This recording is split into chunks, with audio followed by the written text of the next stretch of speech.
Alors Erwan, dis-nous, quels sont tes remplaçants pour le All-Star Game? On a vu les 2-5 majeurs, donc on va rappeler un peu le concept.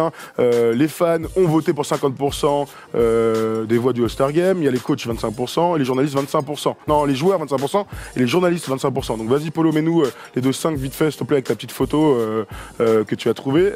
Donc en gros, nous avons d'un côté, dans la conférence Ouest, vous avez les habitués, LeBron, Curry, KD, Harden, et donc ton gars sûr, Paul George est arrivé, ils ont enlevé. Anthony Davis n'était pas dans le 5, c'est un peu la surprise. C'est une énorme surprise quand même, Anthony Davis, mais en même temps, je lisais dans les commentaires, la conférence Ouest, c'est le Far West. Oui, c'est horrible. Pour le coup, sans mauvais jeu de mots. Donc effectivement, il y a... Tu peux mettre, t'enlèves Davis, tu mets Davis, t'enlèves Paul George, on va dire, mais attends, c'est incroyable. T'enlèves Davis, tu mets Davis, t'enlèves Durant, tu vas dire, mais c'est incroyable. Donc quoi qu'il arrive, qu'ils y seront, voilà.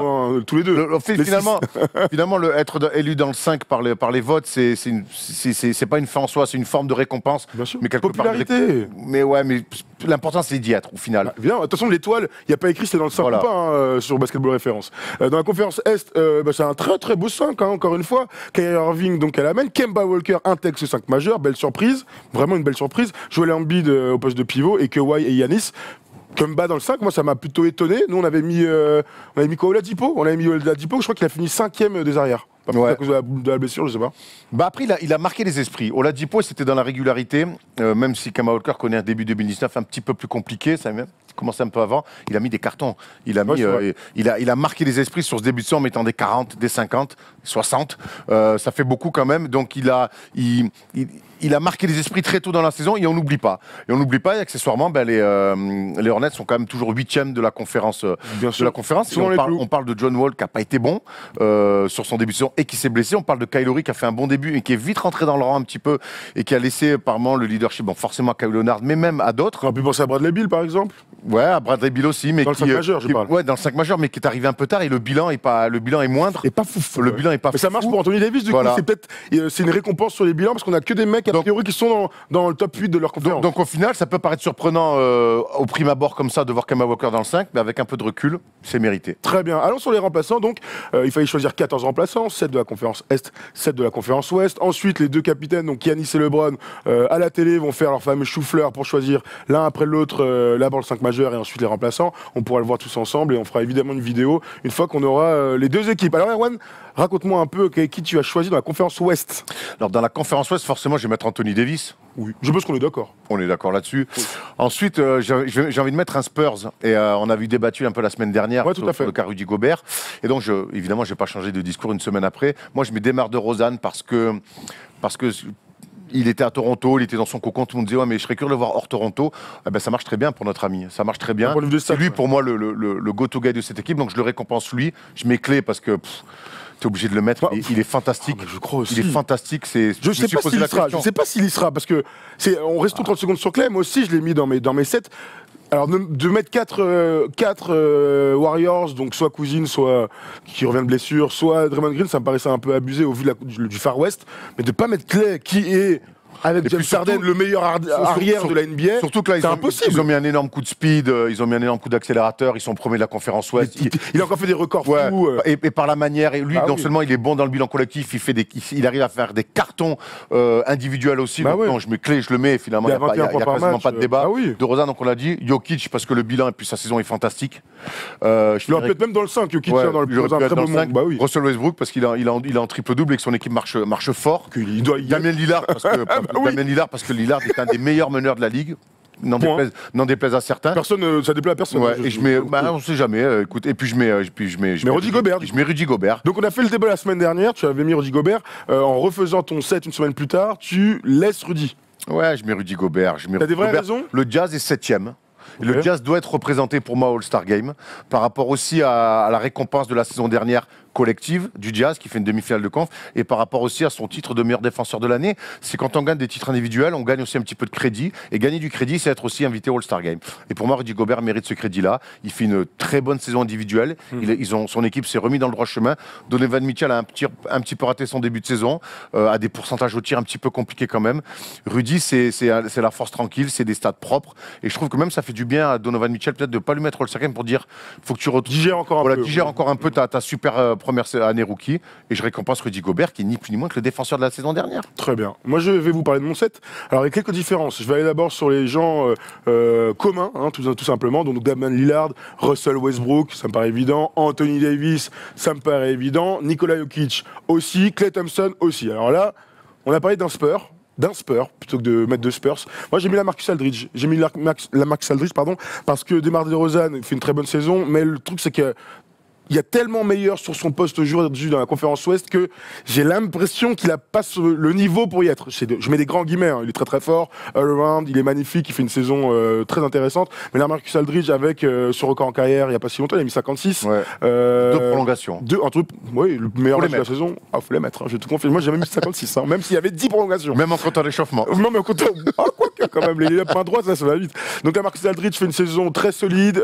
Et j'ai envie de récompenser aussi les Spurs parce qu'ils sont donc 6e de la conférence Ouest, pardon. Il fallait en envoyer un des deux. J'ai choisi la Marcus Aldridge. Voilà. Bon. Non, ok, ça se tient, hein, tout se tient. Hein. Non, clairement. Et donc, j'ai choisi Tobias Harris. Tobias Harris plus d'eau que Rudy Gobert, par exemple. Et je vais m'expliquer. J'entends clairement la raison de la sélection de Rudy Gobert. T'es français, ils sont 7e, ils sont très bons ces derniers temps.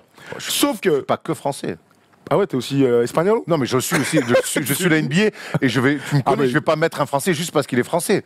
J'espère que tu vois mieux que ça. Allez voir les stats de notre ami Rudy. Eh bien, regarde, moi je vais prendre Tobias Harris pour un truc très simple. Le Jazz d'Utah est très bon depuis, on va dire, un gros mois. Ils sont très bons. Sauf que les Clippers, toujours 8e de la conférence Ouest, avec une demi-victoire de différente avec ton équipe du Jazz, là, eh bien, Tobias Harris a était très bon durant tout le début de la saison, que les Clippers ont gagné des matchs, que Doc Rivers, on les a salués, ils ont été très forts, on les a vus en vrai, Tobias Harris était un superbe joueur, eh bien je préfère récompenser toute l'année 2018 plutôt que 3 semaines de l'année 2019. Et donc le joueur qui me vient le premier en tête aux Clippers, c'est Tobias Harris, et je pense que les coachs de NBA vont faire le même choix, vraiment. Bah écoute, on verra, mais... Après, il y a débat. Moi, je trouve que les Clippers, bon, là, ils sont remis un petit peu à gagner des matchs. C'est une énorme surprise. Ils sont revenus 8e. Ouais, mais après, moi, le problème des Clippers, non, mais les Clippers, c'est avant tout un collectif. On voit Lou Williams qui ressort un triple-double et tout. Il y a quand même beaucoup de mecs. Est-ce que dire et que. Donc, le Jazz, c'est pas avant tout un collectif. Est-ce que dire. Oui, mais l'autre, c'est le socle défensif. Tu l'enlèves Rudy Gobert, c'est un peu le bordel. Tu enlèves Tobias Harris aux Clippers, il y a toujours des mecs qui vont mettre des paniers. Donc, Tobias Harris, il a 21 points par match. Quand t'es le meilleur scoreur de ton équipe, on peut pas dire que si on enlève, ça va continuer. Gros, c'est le meilleur joueur de ton équipe. Oui, d'accord, mais en fin de match, c'est quand même Lou Williams qui a les ballons dans la main. Pas seul, il est aussi blessé entre Williams. Ah oui, entre autres. Tobias Harris aussi. Il est à 21 points, il est à 7,9 rebonds. Il y a Galinette aussi qui est dans des stats assez proches de lui. Dans ce cas-là, Steph Curry on le met pas vu que c'est un gros collectif. Non, attends, je comprends pas. Mais non, mais moi il fait une superbe saison et puis même c'est une évolution de carrière assez incroyable. Maintenant pour moi il est pas assez. Il n'est pas assez leader dans son équipe. Il partage le leadership avec beaucoup trop de monde dans son équipe, si tu préfères. Comme Rudy Gobert. Pour que je le mette All-Star. Rudy Gobert défend, lui, au moins. Lui, par contre, c'est le défenseur aussi de l'équipe. Et il est défenseur de l'année. Il a un titre individuel que Tobias Harris n'a pas. Qui n'aura sûrement jamais. Ben voilà. Mais qu'il continue à soulever des trophées de trucs défensifs et puis qu'il n'y aille pas au All-Star Game, notre ami Rudy. Je peux rien y faire. Quelques oubliés, du coup, parce que j'ai vu dans les commentaires, on nous a parlé de Karl Anthony Towns. On l'a pas mis. Non. Il aurait pu y être. Moi, je l'ai fait payer le bilan et le début de saison incroyable de Minnesota. Ouais. Ça te paraît normal? Mais même son attitude dans le leadership, il m'a beaucoup déçu sur les 3 premiers mois de la saison. Alors c'était pas simple, le bordel de Jimmy Butler, l'éviction de Tom Thibodeau, il a pas été pour un mec à qui on a filé un contrat max. Je trouve que la franchise l'a pas beaucoup protégé, mais lui j'ai senti aussi un mec gentil, beaucoup trop gentil pour être un tueur et pour mériter d'être All-Star. Je pense qu'il a digéré la pilule un peu tard sur ce début de saison. On le retrouvera plus tard, c'est sûr, un jour au All-Star Game. Dernière question, Luka Doncic, personne l'a mis. Luka Doncic, c'est un choix de cœur. C'est un choix de cœur parce qu'on kiffe tout ce qu'il fait et tout. Maintenant, on revient à ce que tu dis. Il y a des mecs, les gars, on met qui? Tu enlèves Paul George? Tu mets qui? T'enlèves Kevin Durant? Parce que il est en concurrence. Non, il est en balotage avec Tobias Harris, avec Rudy Gobert. Il est en balotage pour la 12e place. Moi, je pense sincèrement que soit il était dans le 5 du All-Star Game, plébiscite populaire, il est magnifique et tout, soit il y a 12 mecs qui sont encore plus forts que lui. Voilà, c'est un peu l'idée. Et tu vois, il y a des CJ McCollum qui sont pas All-Star et qui font une stat, il y a des saisons incroyables. Tout à fait. Voilà, mais son tour viendra. Faut être patient avec les mecs. Oui. Faut être patient. Il sera au Rookie Game, il va nous régaler. Clairement. Voilà. Bon, D-Rose n'y sera pas du coup. Ça fait un peu mal au cœur. Est-ce que les joueurs vont prendre D-Rose? Non, D-Rose n'y sera pas. Ce sont les coachs qui vont choisir et a priori c'est au mérite. On va dans la conférence Est, mon cher Erwan, pendant que D-Rose est juste derrière moi. Bonjour D-Rose, notre ami. Bref, on enchaîne avec la conférence Est. Alors qui tu as choisi, Erwan? Moi j'ai choisi Ben Simmons, évidemment. Tout à fait d'accord. On est d'accord avec ça. J'ai pris J'ai pris Bradley Beal, John Wall est pété, puis les Wizards vont un peu mieux, puis on l'a vu très fort sur la fin de match à Londres, très très fort. Blake Griffin parce qu'il fait une saison monumentale. C'est pas ton premier remplaçant, Blake Griffin? Si. Moi aussi, je suis d'accord. Il fait une saison monumentale et dans une équipe qui tourne pas rond vraiment, où il n'est pas aidé, notre ami. Donc Blake Griffin est exemplaire par les stats, par le comportement. Je trouve. C'est un adulte, quoi. Ouais, la conférence de presse juste après le match, on a eu 30 secondes là-dessus, on l'a vu sur les réseaux avec Pistons France. Donc il gagne un match avec les Detroit Pistons. Il a le masque, il est interviewé comme ils se font sur le terrain par une journaliste. Et tu sens, non, mais c'est un cache-misère cette victoire, on n'est pas bon du tout, bon, on a gagné, tant mieux et tout. Et là, il y a Reggie Jackson qui arrive. Reggie Jackson, on va en parler dans quelques minutes pour les mecs qu'on a envie de voir bouger. Et bien, Reggie Jackson arrive en mode photobombe, le sourire, la tête de Blake Griffin. C'est vraiment le grand frère qui regarde son petit qui fait gros. En fait, c'est pas le moment là. Tu me saoules. Mais c'était vraiment l'image du début de saison. Ça montre bien que cette équipe, dans cette équipe-là, il y a des mecs qui sont pas prêts à relever le défi et qui sont pas proches de la réalité. Je pense que Blake Griffin a connu quand même des belles saisons, notamment régulières, avec les Clippers. Il se rend bien compte que ce que proposent en ce moment les Pistons, c'est pas assez pour espérer être dans les 8 à l'Est. D'ailleurs, ils sont 9e. Mais lui, par contre, est exemplaire. Et vraiment, c'est un mec que j'ai beaucoup critiqué par le passé. Mais alors, mon Dieu, c'est devenu un vrai monsieur. Donc, Blake Griffin, évidemment. D'Angelo Russell, parce que finalement, sa saison est très bonne. Le bilan de son équipe est très bon. Puis les blessures de John Wall aidant. Ben voilà, je trouve que c'est normal qu'il fasse partie et que les Nets soient récompensés pour leur travail. Middleton, Milwaukee bosse super bien. Et donc tu mets un deuxième premier de la conférence, premier de la conférence Est. De NBA, non, je crois. Donc je mets Middleton. Je vérifie, mais je crois qu'ils sont même premiers de NBA. Je vérifie.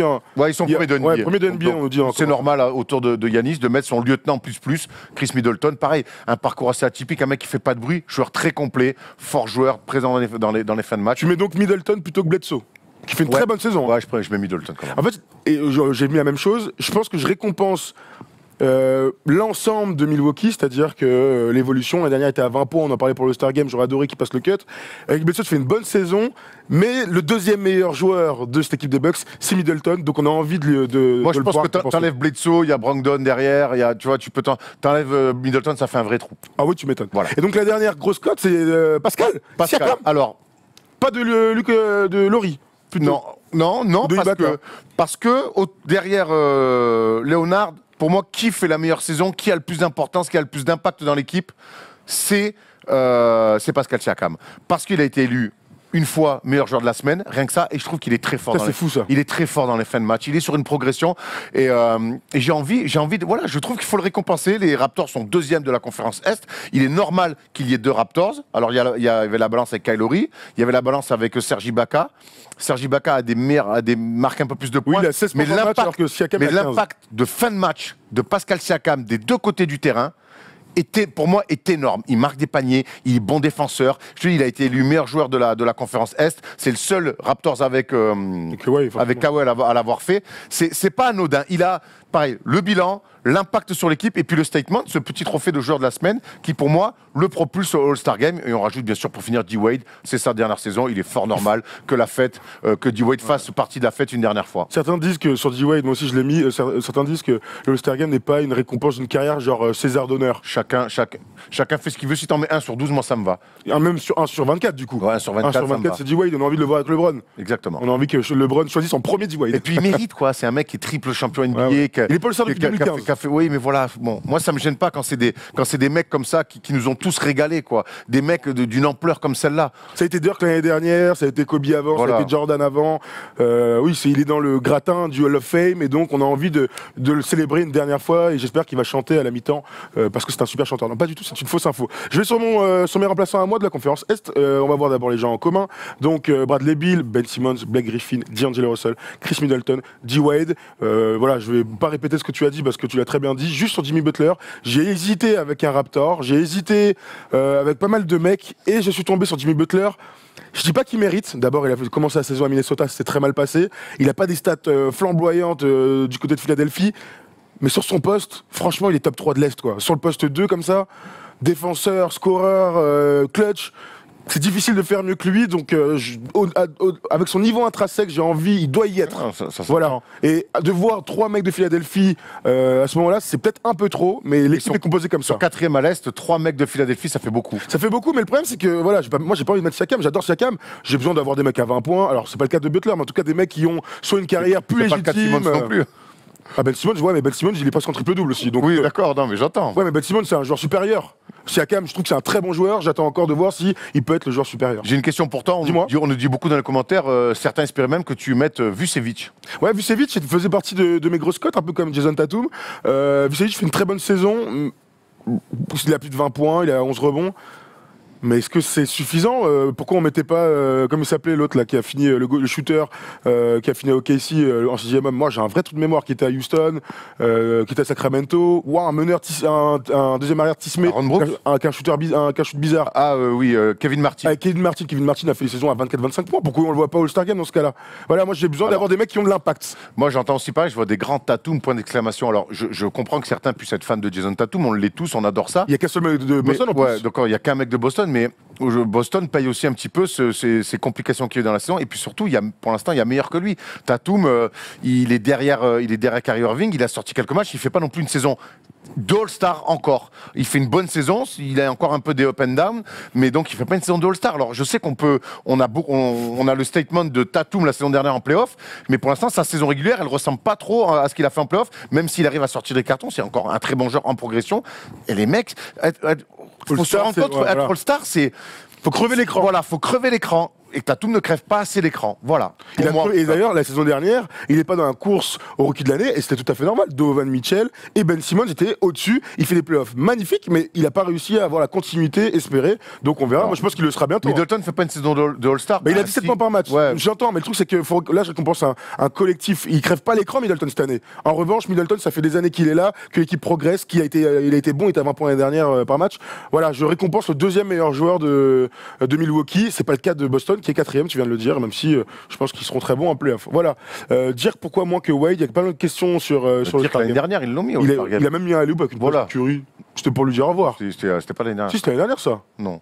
Tu crois pas? C'était il y a 2 ans. Ouais. Oui, on y était. On y était. Bref. Butler fait pas une saison de All-Star non plus. Et Drummond, Erwan, en un mot? Non, déjà, il faut un mec de Détroit, le bilan est pas bon, et puis s'il y a un mec de Détroit à mettre, c'est forcément Blake Griffin, point barre. Drummond, c'est mi-figue, mi-raisin, c'est trop irrégulier avec le potentiel qu'il a, on attend beaucoup plus de lui, et le récompenser d'une place All-Star Game, ça serait pas juste, tout simplement. Tout simplement. Il y a un dernier commentaire de Croate qui nous dit quand tu vois les sélections, tu vois l'écart entre les deux conférences, ça, on est tellement d'accord. Déjà sur les postes de meneur pour le 5 majeur, enfin arrière, c'est quand même, c'est léger quoi. C'est léger la différence entre les deux conférences. Du coup, c'est terrible, hein. Aucun Pacers qui sont 3e à l'Ouest. Ah, mais c'est Oladipo qui doit y aller, il est pété. Ouais. Je vais pas envoyer Miles Turner. Hein. C'est ce qu'on nous demandait. Tadeusz Young, Bogdanovic fait kiffer, mais on descend en gamme quoi. Ouais. Après, Brad Miller a été All-Star. Sabonis fait une saison énorme, mais pareil, on descend en gamme. On va pas les mettre All-Star. Mais on espère qu'ils seront récompensés par des mecs de toute façon, de shoot. Chaque année, c'est un petit peu pareil. Quand on fait là, je vois des Vucevic, c'est un scandale qu'il n'y soit pas. Je n'irai pas jusqu'à scandale. Je comprends que certains soient déçus, mais chaque année, c'est pareil. Il y a 12 places de chaque conférence. Et forcément, chaque année, il y a plus de 12 mecs dans chaque conférence qui font des saisons énormes et il y a toujours des déçus. Très bien. Voilà, on a fait le tour. Vous connaissez nos remplaçants. N'hésitez pas à nous faire la petite liste des 7 noms choisis par conférence sur YouTube. Et puis, on regardera avec intérêt. S'il y a des grosses surprises, si vous n'êtes pas d'accord, n'hésitez pas à le dire. Maintenant, on va passer à un top 5 qui nous tient à cœur. Le top 5 des mecs qu'on a envie de voir se faire dégager par leur franchise.